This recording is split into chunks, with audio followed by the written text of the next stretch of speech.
In this chapter, we're going to talk about the markets for factors of production, or the market for inputs.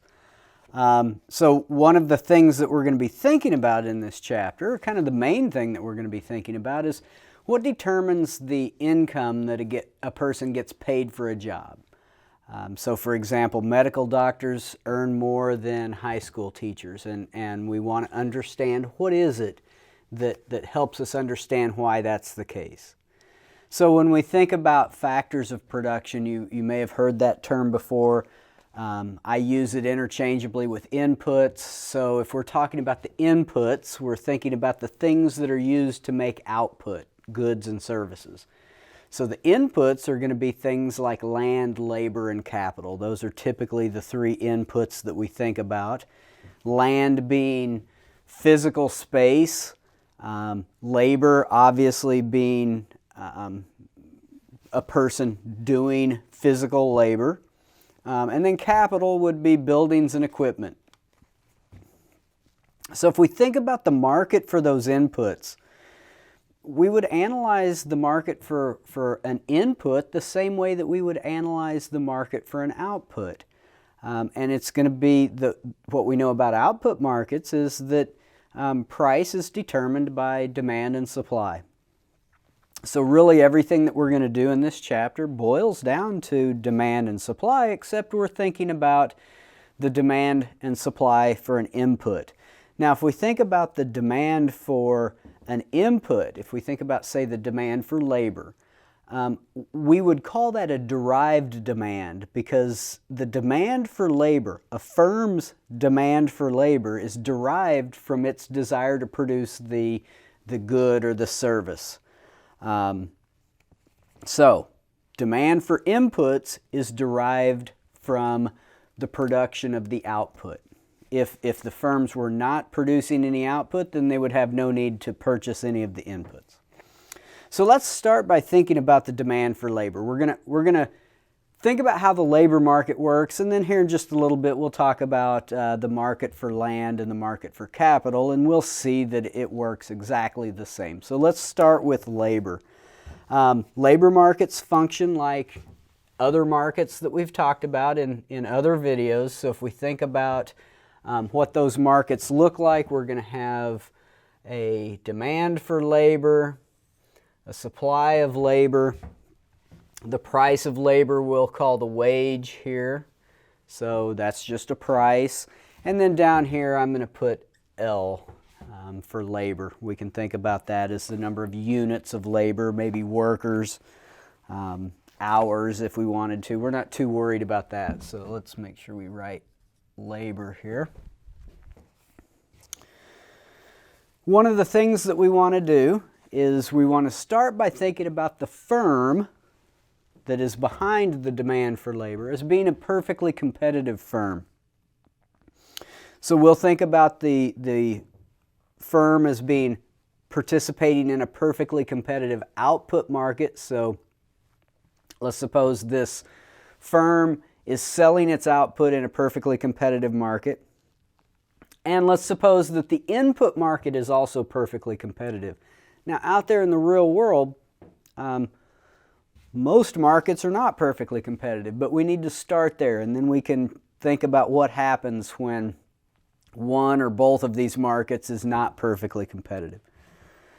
And let's suppose that this firm produces something like, say, meals, a boxed lunch. It doesn't really matter what the quantity is, but I came up with a numerical example here in just a second, and so we need something to talk about. So let's suppose that the firm is producing these boxed lunches. I'm just going to call them meals.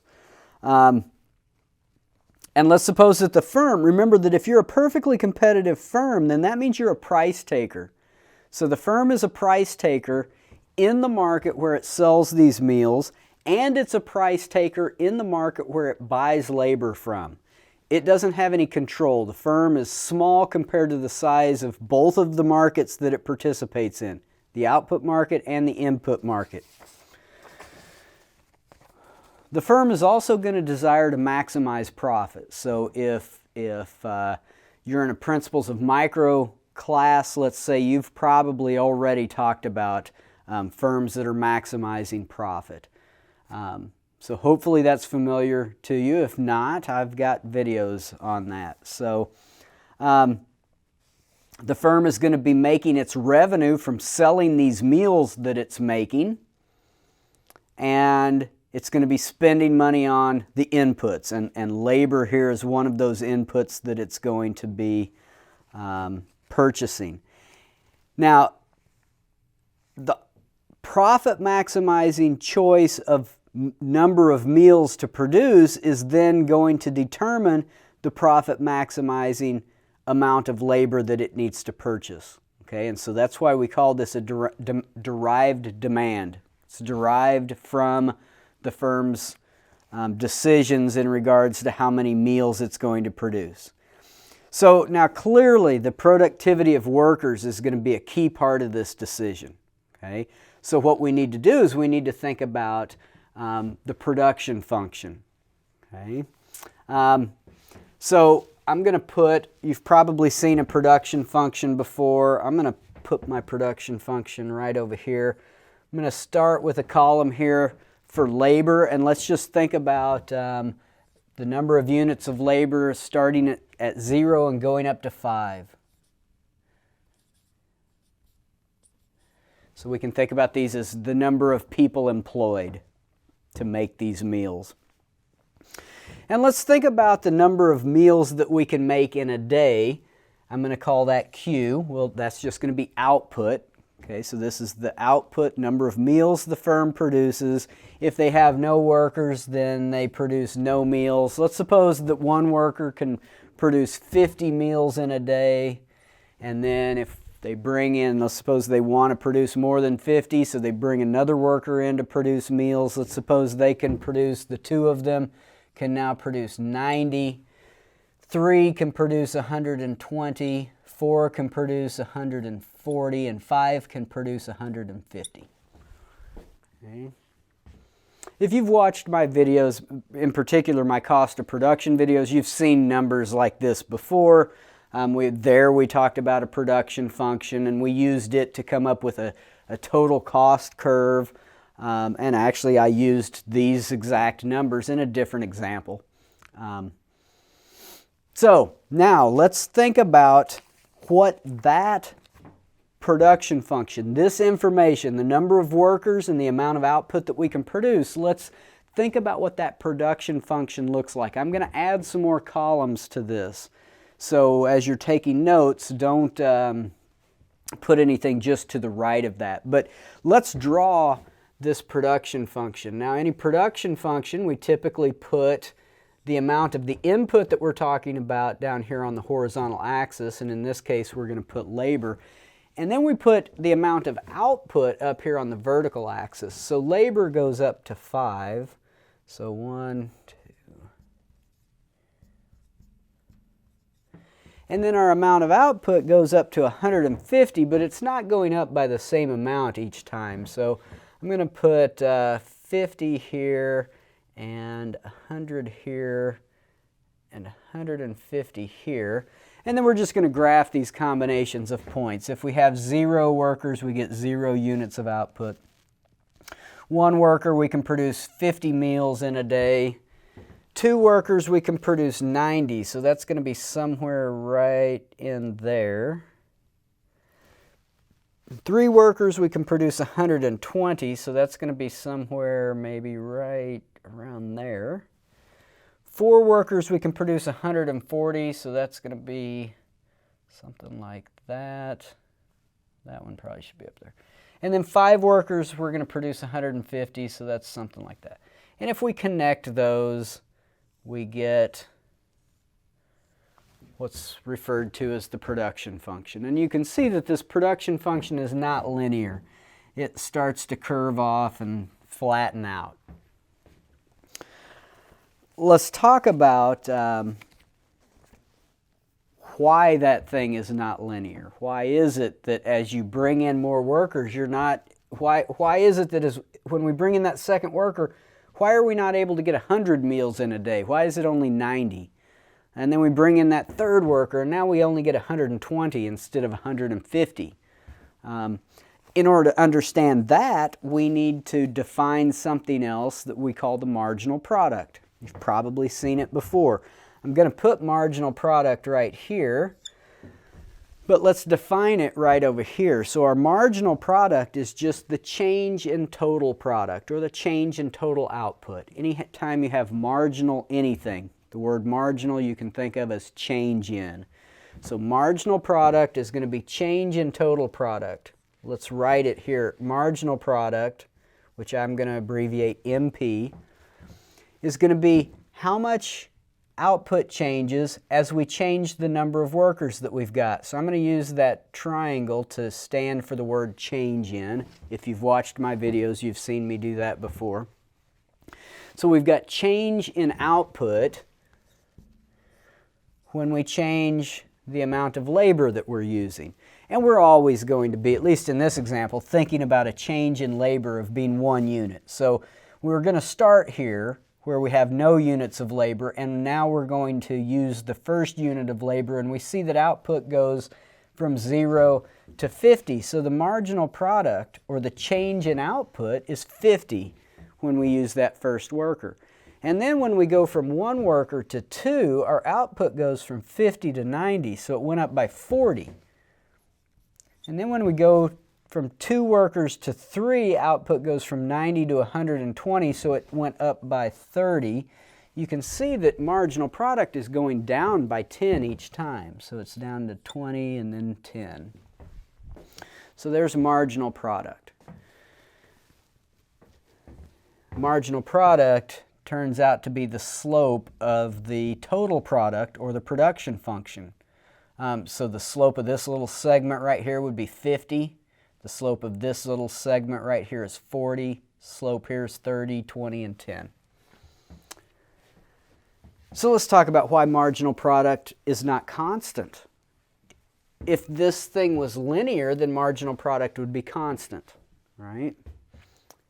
It's not, because of something that we call the law of diminishing marginal product.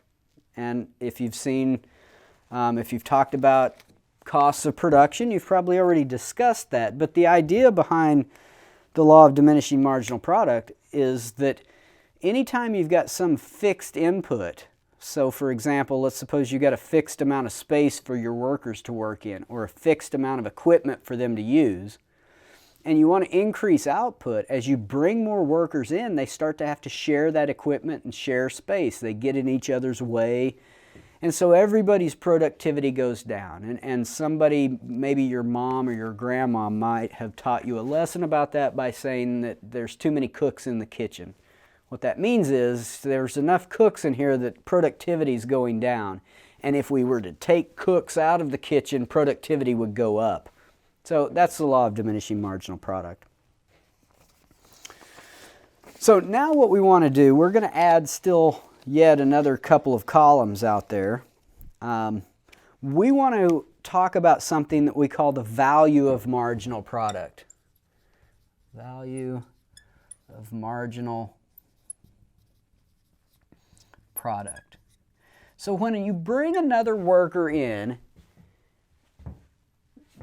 that results in output going up. That's what this is. When you bring that second worker in, output goes up by 40. And we want to know, okay, well, what's the value of that 40 units? What's the value of the marginal product that another worker is producing? When I learned this, we called it marginal revenue product. And so some textbooks still call it marginal revenue product. In fact, a lot of times if I'm not really careful, I'll just accidentally call it marginal revenue product. So I'm going to abbreviate this VMP, but if you hear me say marginal revenue product when I'm referring to this thing, that's what's going on. They mean the same thing. And the value of marginal product is really simple. All you have to do is take the price of the good and multiply it by marginal product. So value marginal product is just marginal product, the number of additional units that you can produce when you bring in another worker, times how much each of those units sells for. That tells you the value of the marginal product. So if you hire another worker and that results in output going up by $10 or 10 units, and each of those units sells for $5, then that's $50 worth of product that bringing that worker in has gotten you. So we can think about calculating our value of marginal product. Let's suppose that a meal sells for $10. Okay, so the price, I'm going to say the price of a meal is equal to $10. Now that would be determined in the market for these meals. So let's calculate our value marginal product here. Oops, value marginal product.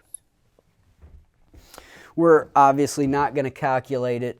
We're always, when we're talking about these marginal things, we're going to be thinking about starting at 0 and going to 1. So we're not calculating anything for the 0 row there. So when we bring in that first worker, marginal product goes up by 50 meals, and each one of those meals is worth $10. So the value of marginal product is going to be $500. Then when we bring in that second worker, our marginal product is 40. That's an additional 40 meals valued at $10 a meal. That's $400 worth of meals that bringing in that second worker got you. 30, marginal product of 30 times 10 is 300. You can see that this thing is going down by $100 each time. $200, $100.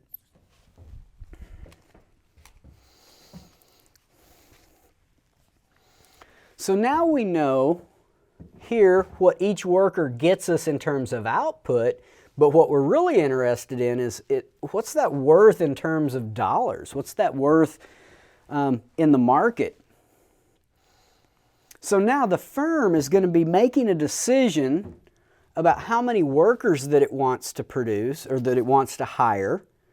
It knows the value at the margin of each of these workers. What we need to know now is what's the cost at the margin of each of these workers. So let's suppose that the wage is, say, $150 per day. Okay, so suppose the wage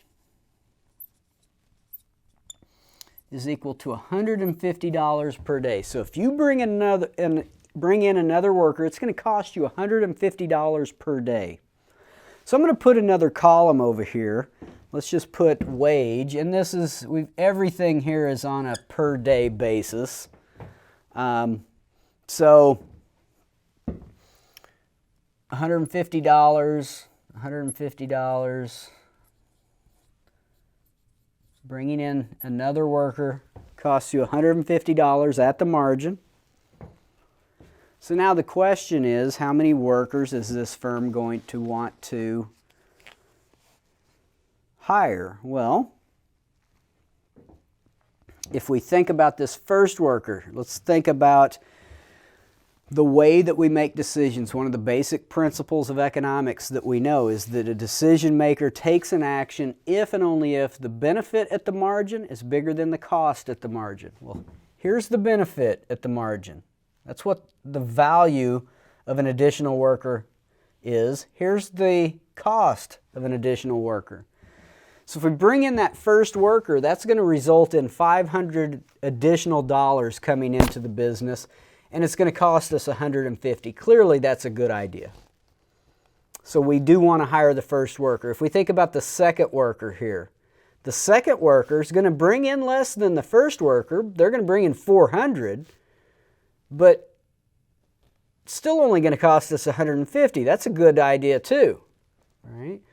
Third worker brings in $300, costs us $150. That's a good idea. Fourth worker brings in $200, costs us $150. So we want to hire all of these workers up to the fourth, including the fourth. The fifth brings in $100 and costs us $150. We don't want to hire that fifth worker. So hiring 4 workers would be the profit maximizing decision for this firm. If we were to graph, so let's think about what this value marginal product curve gets us. Or the marginal revenue product curve, if you're used to hearing that. If we were to graph that thing, here's what it looks like. So if we put up here the value marginal product, and that's just in terms of dollars. So that's what we've got on the vertical axis. And then down here, we've got the number of units of labor. If we were to graph this, it would be some points, or graph the quantity of labor and the value marginal product. It would be 500, 400, 300, 200, 100. It would look like this. And what that tells us is we can look at the wage. Let's suppose we had a wage out here. Suppose it was right there. That wage is determined in the market. If we were to go over from that wage to our value marginal product curve, that would tell us how many units of labor the firm is going to want to purchase.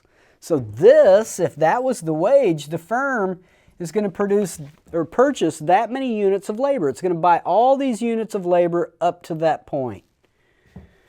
So what this is, this value marginal product curve, what that is really the demand for labor.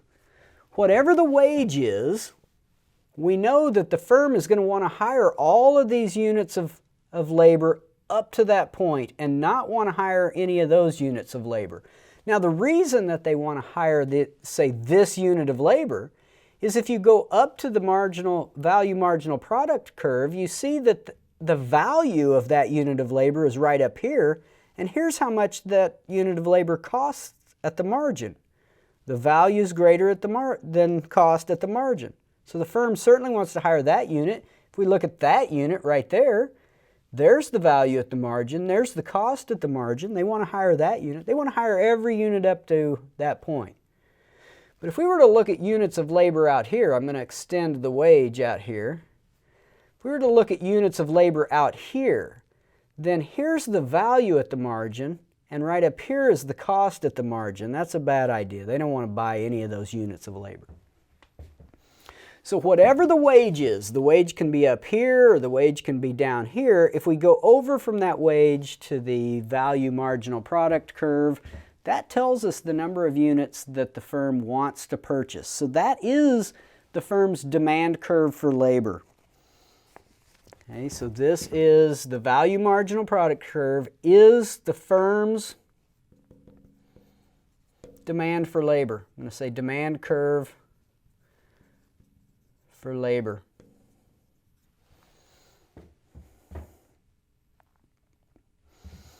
So let's think about, now that we know what the firm's demand curve for labor looks like, let's think about what would cause that demand curve to shift. So let's call this what causes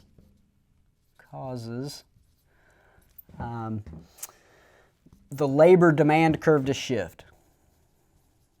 Labor demand curve to shift. So let's talk about some things that will shift that labor demand curve. The key to understanding this is in making sure that you understand that. There's the value marginal product curve.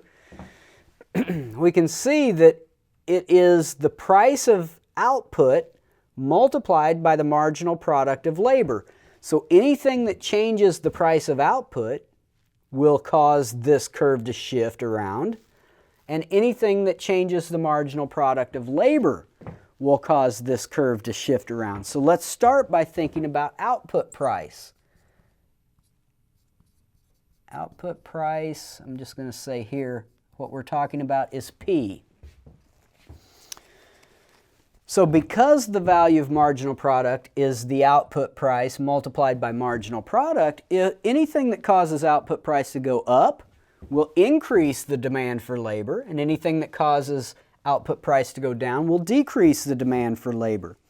So an increase in P will cause an increase in value marginal product and an increase in demand for labor.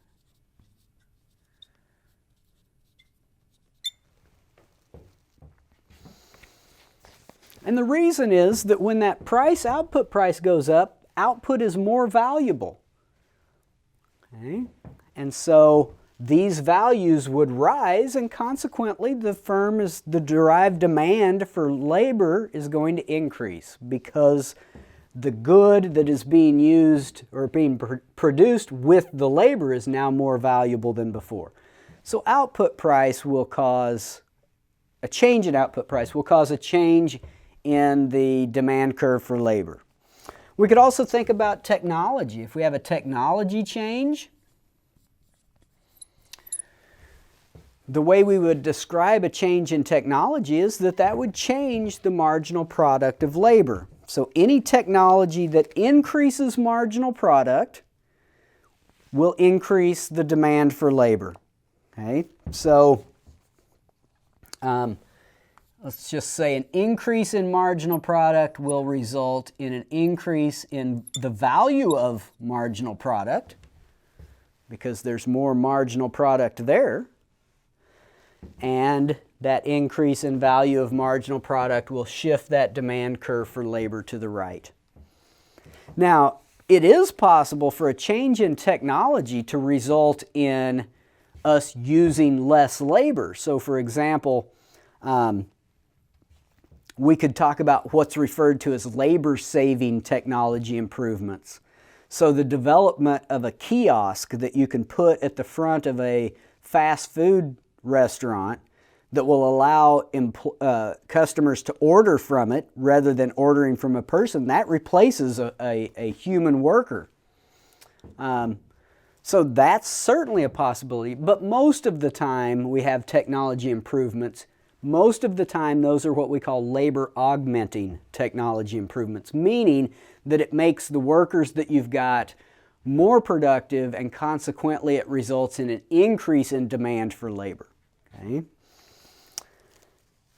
Let's talk about, so we've got output price, we've got technology. I'm going to put here that technology is going to change marginal product. Okay, it's going to change that. We can also think about a third thing, and that would be the supply of other factors. Supply of, I'm going to say other inputs.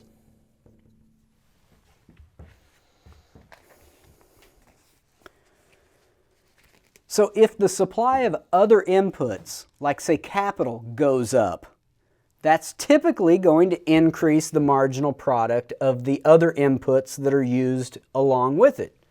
Okay, so an increase in the supply of capital would increase the marginal product of labor, and vice versa. So we could think about, say, more physical equipment in our kitchen would allow our cooks to be more productive than before. So an increase in the supply would also cause a change or an increase in marginal product. Or a decrease in the supply of capital could decrease marginal product. Okay, so that's an important thing that can shift the demand curve for labor. And that's really the three that we're going to think about. So in terms of how to remember that, just remember anything that causes a change in the output price. When output price goes up or down, that's going to change demand for labor. And then these two things that can change marginal product, technology and the supply of other inputs. Let's talk now, so this is our demand for labor. Let's talk now about the supply of labor.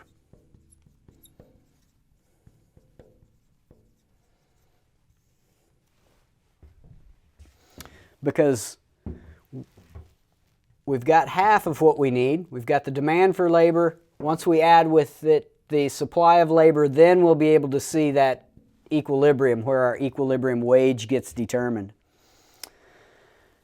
So let's think about the choice of how much to work. That's an important decision that we all make. We can work a little, we can work none if we want, no hours, we could work a lot.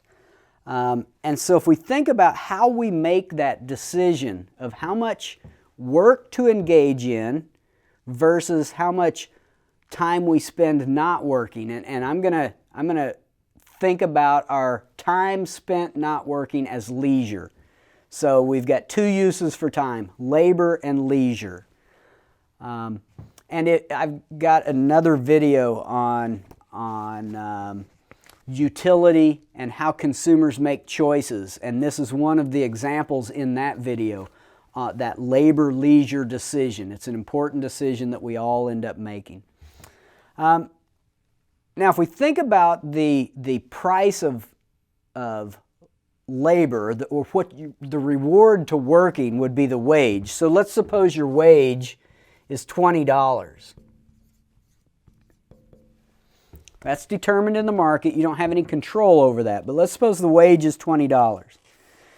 That means that if you choose not to work, if you choose to engage in an hour of leisure, then you're giving up $20 that you could have gotten for working for that hour. So the opportunity cost of leisure is $20.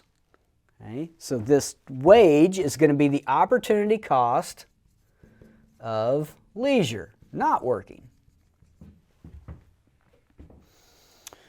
If we were to think about what happens if the wage goes up, let's suppose wage increases to $25.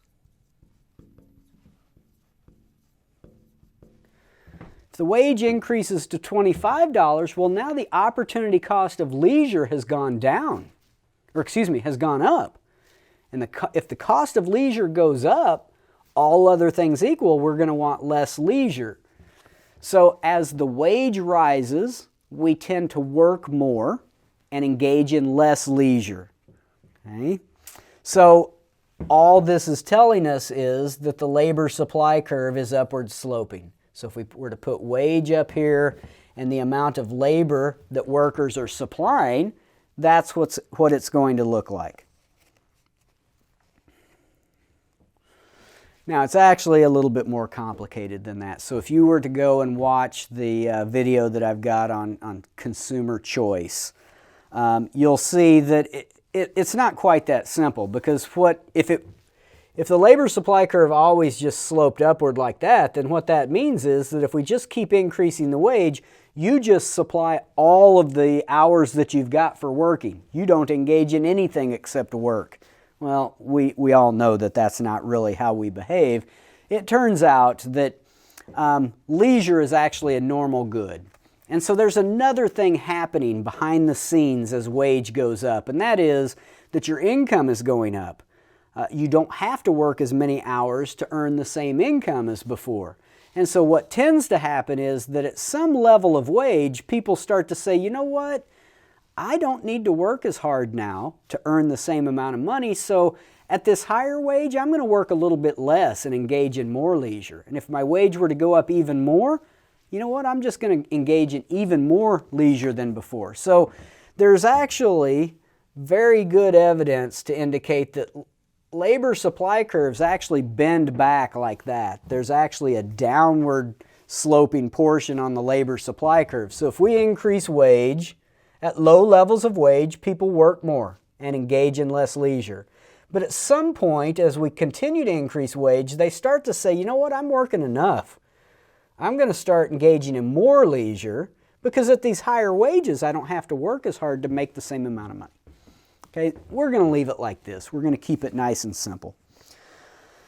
So now let's talk about what causes the labor supply curve to shift. So I'm going to clear this off and then we'll talk about those things. Okay, so let's think about what causes labor supply to shift. And the first thing that we'll think about would be changes in tastes. Changes in tastes. So your decision about how much you work is going to be determined by your preferences. It could be that there are other things, other uses of your time, leisure activities that you might all of a sudden become very interested in.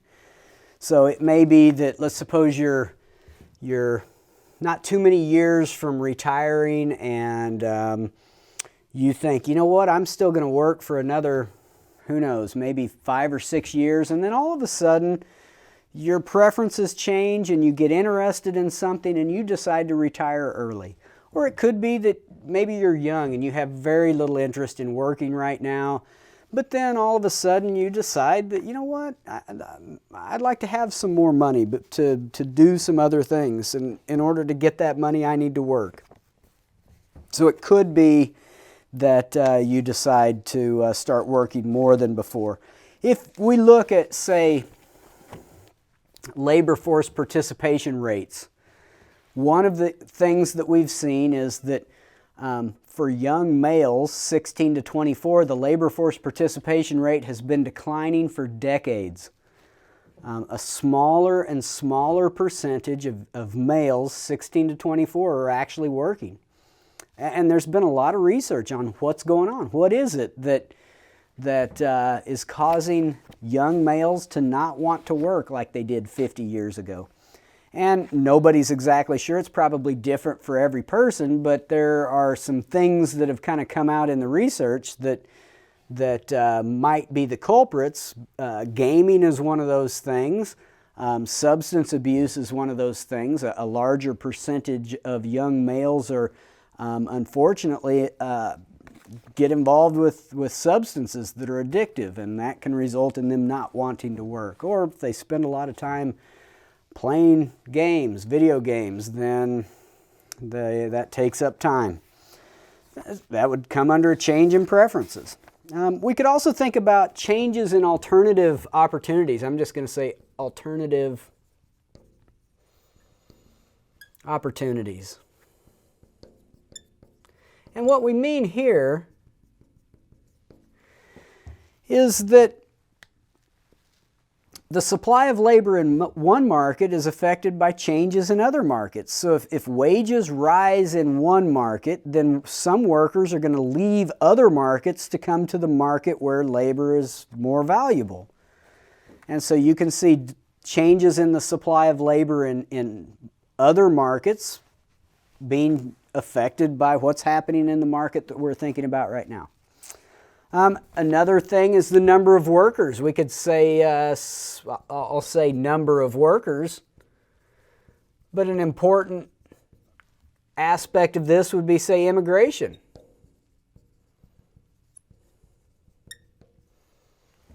Workers move from one region to another. It can be across national boundaries. It can be from state to state.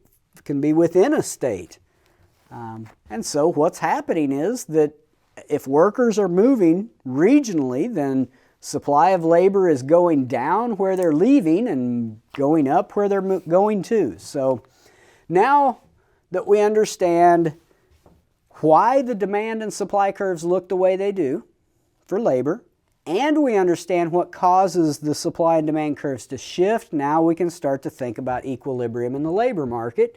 And it looks just like equilibrium looks in any other market that we've talked about. So we've got the demand for labor, we've got the supply of labor, we've got the wage up here, number of units of labor down here. What's behind the demand for labor is the businesses, and what's behind the supply of labor is the workers. If we were thinking about the market for gasoline back when we first started talking about demand and supply, usually there what we're talking about is that the supply curve represents the producers, the firms, and the demand curve represents consumers.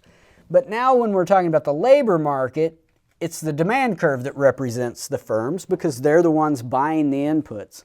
And so our equilibrium, of course, is right here. Our equilibrium wage we could call W star, and our equilibrium amount of labor we could call L star.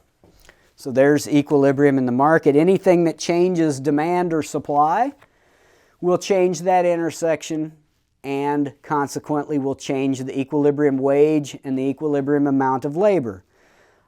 So let's just do an example or two.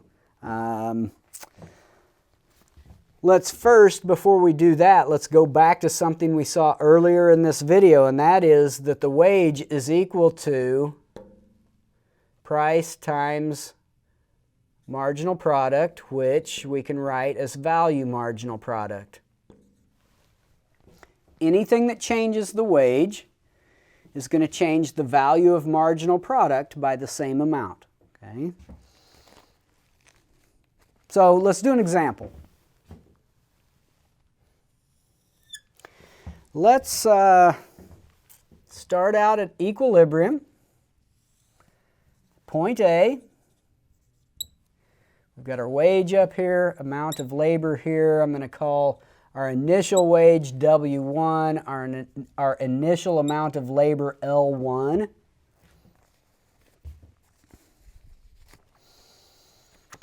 Let's suppose, so our story is going to be we start at A, the wage is equal to W1, and the initial amount of labor that's employed is going to be equal to L1. That's the amount of labor demanded and the amount of labor supplied. And then let's suppose that we have a change in preferences. Let's suppose that we have a decrease in labor force participation. Decrease in labor force participation.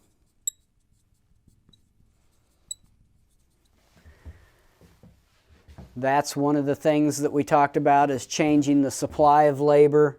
That's right up there, changes in tastes. So I'm going to call my initial supply of labor S1. That's going to decrease our supply of labor to S2. We get a new equilibrium right up here at point B.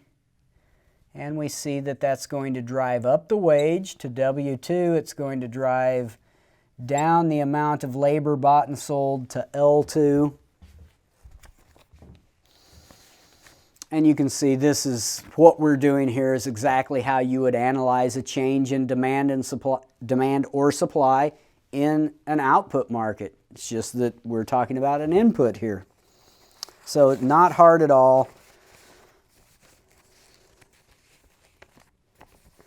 Let's do one where we have a change in labor demand. Let's suppose that suppose the price of output goes up. So if we were to think about another labor market, let's consider the impact on wages of, say, welders if the price of the output that they're producing goes up. So let's suppose there are some welders that are involved in producing metal trailers. Okay, so let's start out, same thing. We've got our demand. That one's going to shift, so I'm going to call it D1. We've got supply. Here's wage, amount of labor, our initial equilibrium at A, initial wage at W1, an initial amount of labor at L1. So start at A. Wage is equal to W1. Labor is equal to L1. And let's suppose that the price of these metal trailers goes up. Increase in the price of metal trailers.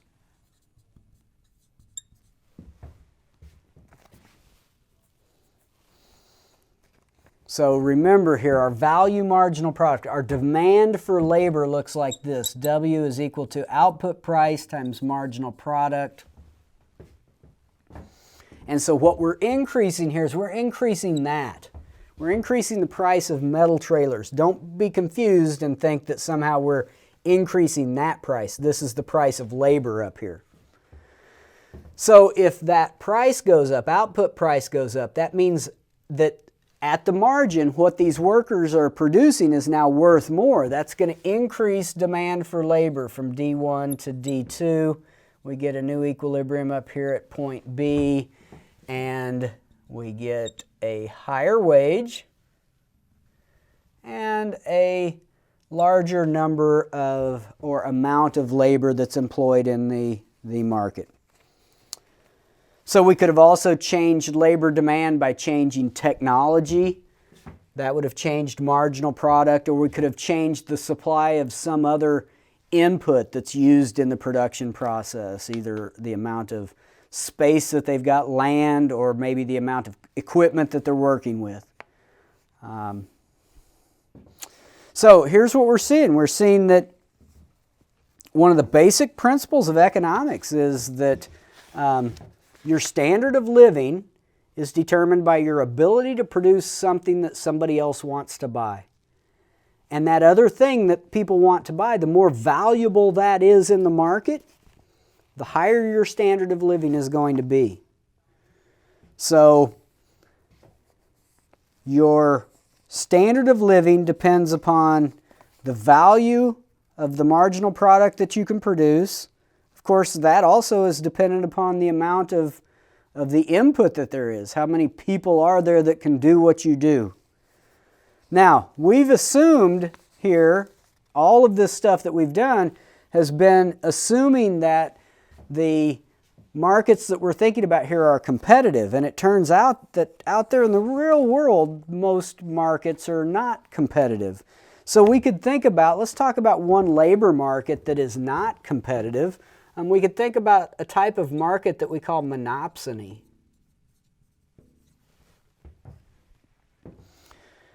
Monopsony sounds a lot like monopoly. You've probably talked about monopoly, and monopoly is where there is one seller of a good.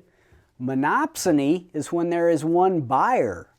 So we could have an input market where there's only one buyer of inputs. So let's suppose that maybe we have a small town with one big business in town.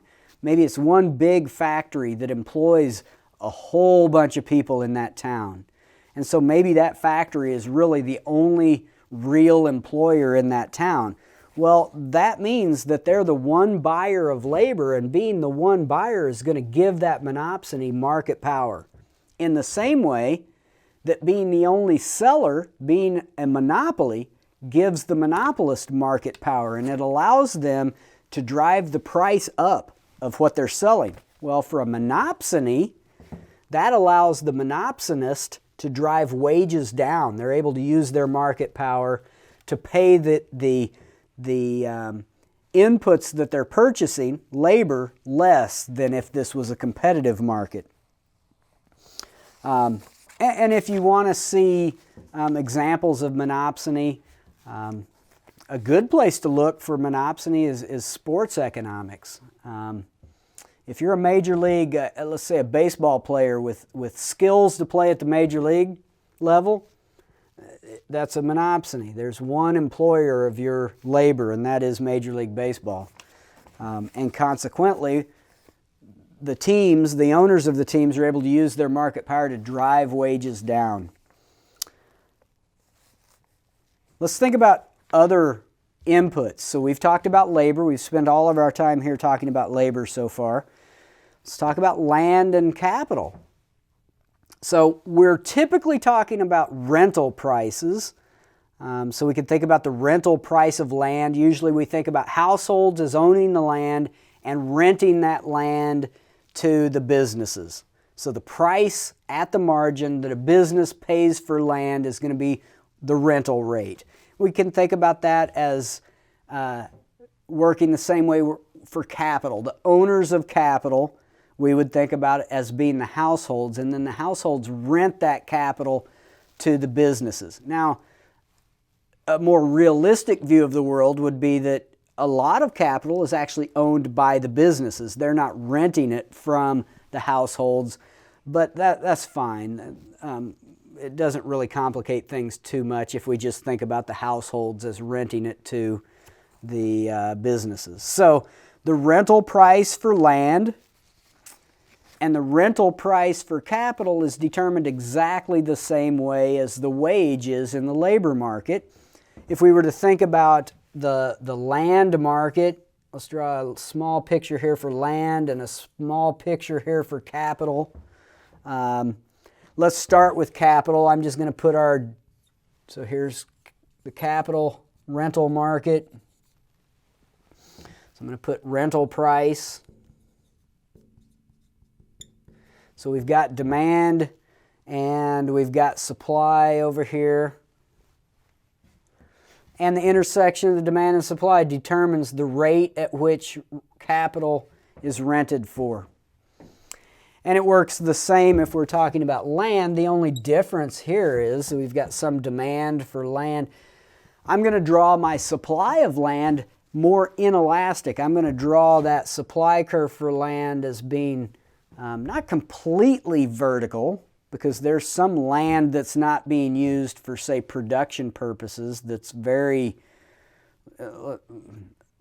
almost unusable. But if the rental price was high enough, people would clear that land and make it available. So the supply of land is more inelastic than the supply of capital, but it's still just the intersection there that determines the rental price of land. And I didn't intend to draw those so that the rental price of land and capital is equal. That's just a coincidence that they're pretty close to each other in my pictures. So land, labor, and capital, all three of those inputs are each going to earn the value of its marginal contribution to the production process. So what determines the amount that an input is paid is the value of its contribution to production. It's the value of what it can produce at the margin. If we're thinking about the rental price, we could think about how the rental price here compares to, say, the purchase price. And for an asset that's used in, say, production, the value of any asset is going to be equal to the present value of the stream of revenue that it's going to generate in the future. So the purchase price would be equal to the present value, the discounted value of all of the future streams of revenue. We don't need to worry about that. That doesn't change anything that we've done right here. That just helps you understand what we're talking about in terms of rental price versus just the purchase price. If we think about markets, one of the things that we know is that markets are linked. A lot of times in principles classes, we talk about a single market at a time. And really, there's a term for that. You probably do not need to remember this term, but that term is called partial equilibrium analysis. We're looking at one market at a time. But out there in the real world, what happens in one market causes other things, other changes in other markets that will ripple through the economy. So if the price of gas goes up, let's suppose spring rolls around and demand for gas increases, well, that's going to drive the price of gas up. But then gas is used as an input into the production of lots of other stuff in the form of transportation costs. And so when input prices go up, the supply curves for lots of goods go up. And that's going to drive the price of goods and services typically up. So markets are linked. When we start thinking about those linkages, then what we're thinking about is more of what we call a general equilibrium analysis. So partial equilibrium, one market at a time. General equilibrium would be thinking about that linkage and thinking about how what happens here will affect this market, which may affect other markets, which may affect other markets. Okay, so if we think about an example of this, we could think about maybe a storm, and that storm destroys some trucks, let's say. So now the supply of trucks goes down, trucks used to transport goods, let's say. So the supply of trucks goes down, that drives up the price of trucks, increase in the price of trucks.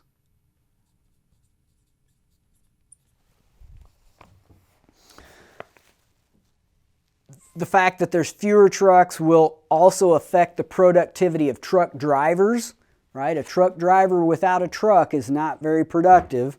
So this is going to affect productivity. And the fact that productivity of truck drivers changes is going to end up affecting the wage that they earn. That's because productivity of truck drivers has gone down. Demand for truck drivers goes down. So we're going to say decrease in demand for truck drivers. and consequently, we know that that will drive down the wage of truck drivers. So this storm can have impacts that ripple through various markets. And this is only one little chunk of all of the possible things that can happen. So now let's get back to kind of our original question, and that is, well, why is it that medical doctors make more than high school teachers? And the answer now that we can see is that it boils down to demand and supply. What medical doctors produce is worth more in the market than what high school teachers produce. It also depends a lot on how many people are in each market. How many medical doctors are there compared to the number of high school teachers? And the fact of the matter is that the training that you need to be a medical doctor is much, much more rigorous than the training you need to be a high school teacher. So consequently, medical doctors are going to earn more in the market. It's not a reflection of somehow our priorities being out of place. That's not what we're seeing here. What we're seeing is that it depends on demand and supply, and the things that change demand and the things that change supply, and that demand for labor is a function of the value of the good in the market and the productivity of the people that are producing it. So hopefully that gives you an idea of how labor markets work. You can go into a lot more depth in terms of labor markets and what happens when you've got market power in those labor markets, but this is a good place to start. So I'll see you in another video.